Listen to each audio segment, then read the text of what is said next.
Assalamualaikum. Neng, buka pintunya ya. Kalimat itu yang Mawar dengar pada malam itu.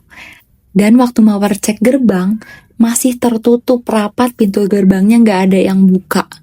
Dan nggak mungkin dong ada yang masuk ke area rumah kalau gerbangnya masih ditutup. Karena kata Mawar, gerbang rumahnya tuh tinggi, jadi nggak mungkin kalau ada orang yang masuk ke area rumahnya tanpa buka gerbang.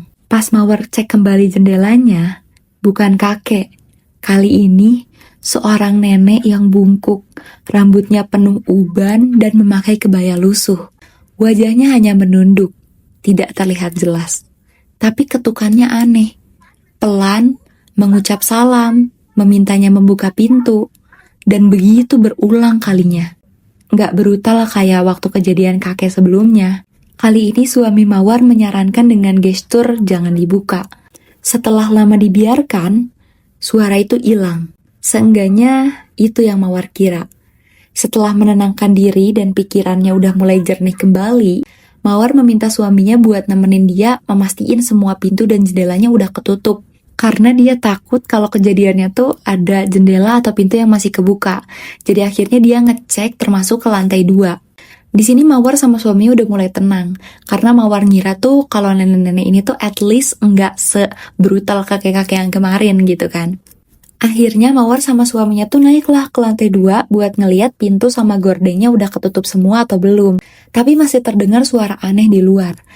Karena itu, mereka berdua mencoba membuka salah satu jendelanya buat ngeliat ada apa sih di luar ini gitu kan. Lalu pas Mawar sama suaminya lihat ke bawah, pandangan mereka terhalangi oleh nenek-nenek yang tadi dari jarak dekat.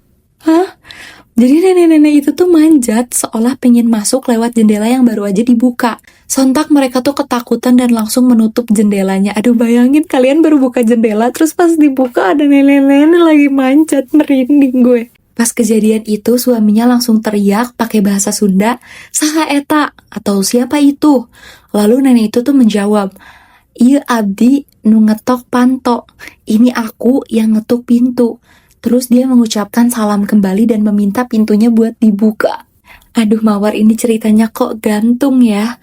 Jujur ini merinding banget guys. Dan Mawar tuh ceritanya cuma sampai situ aja, gak ada kelanjutannya. Maksudnya kita pengen tahu kan setelah itu Mawar gimana dan suaminya. Cuman nanti kita coba tanya lagi kalau teman-teman mau dilanjutin ceritanya. Jujur cerita kali ini merindingnya dar-dar-dor karena diteror sama satu keluarga hantu dari mulai sosok teteh, kakek, sama neneknya.